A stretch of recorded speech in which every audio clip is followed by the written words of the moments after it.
Hey everyone, before we get started, make sure to hit that subscribe button. I read every comment you leave, and your support is what keeps this channel alive. I've always been the outgoing one, the person who keeps conversations flowing, who befriends strangers in line, who jumps in to fill even the smallest silence. My husband, Daniel, was the opposite. Quiet, observant, a man who spoke only when he felt his words carried weight. Some people said it made him mysterious. Most just found it uncomfortable. When we got married, my family teased us constantly. Does he ever talk? My brother joked in his wedding toast. Everyone laughed.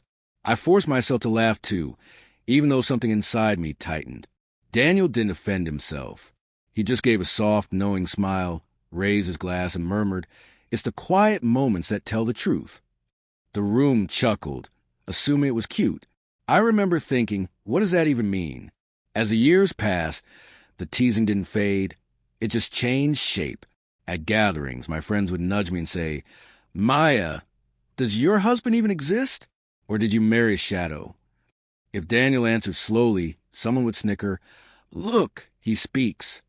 And every single time, I laughed along.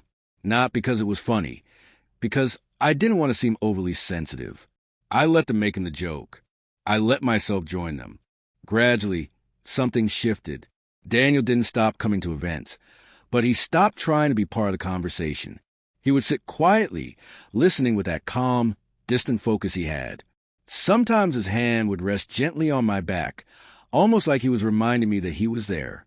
But I was too busy entertaining everyone else to notice him fading into the background of our life. Then one night at a small work gathering, someone who had a little too much to drink said, "Daniel's the kind of guy you forget is even in the room. Maya does all the talking. She married a shadow." Everyone burst into loud, careless laughter. And I did nothing. I didn't correct him. I didn't defend him. I just smiled. A thin, painful smile meant to fit in. Daniel stayed silent, watching me.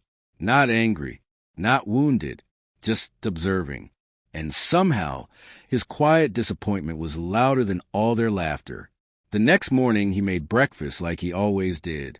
But the way he set my plate down felt different. Heavy, final. "You're quiet today," I said. He gave me a small smile. "Maya, I've been quiet for years." That one sentence echoed in my mind long after he left the room. For the first time, I started paying attention to him, to how he paused before speaking. How his words were rare, but deliberate. How no one, not even me, ever truly listened. A few weeks later, my parents invited us for dinner. My dad, who always liked Daniel but never understood him, started reminiscing. "Remember the wedding?" he said, laughing. "We thought Daniel was mute. You could have married a mannequin and gotten more conversation out of it." Everyone laughed. Then Daniel lifted his head. No anger. No irritation, just absolute calm.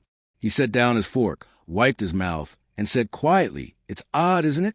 People who talk the loudest often have the least to say, and the quiet ones spend their lives cleaning up the noise." The laughter died instantly. My mother froze. My brother's grin vanished. Even I sat stunned.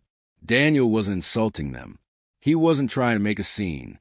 The steadiness in his voice hit harder than yelling ever could. "I don't mind the jokes," he added calmly. "What I mind is when people confuse silence with emptiness. Silence isn't absence. It's awareness. And sometimes the things you notice in silence say more about others than they're ready to admit." Then he picked up his fork again and continued eating. The rest of the dinner crawled forward in awkward quiet. At home, I hovered behind him as he washed the dishes, unsure how to apologize. "You embarrassed them," I finally whispered. He dried his hands and glanced at me. "No," he said softly. "They embarrassed themselves. I just stopped covering for them." That night, lying beside him, I thought about all the times I'd laughed at his expense. All the moments I tried to mold him into something louder, brighter, more like me, mistaking volume for confidence, mistaking stillness for weakness. But Daniel's quiet wasn't insecurity. It was strength that didn't need to perform. And for the first time, I understood that. At work a few days later, I caught myself pausing before speaking.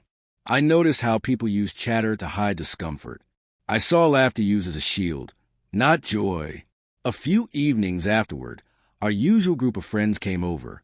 The same ones who always loved making Daniel the punchline. Halfway through the night, someone joked, "Come on, Daniel, say something before we forget what your voice sounds like." Awkward giggles followed. This time, I didn't laugh. Instead, I said calmly, "Daniel speaks when it matters. You may not like what you hear." The room fell silent.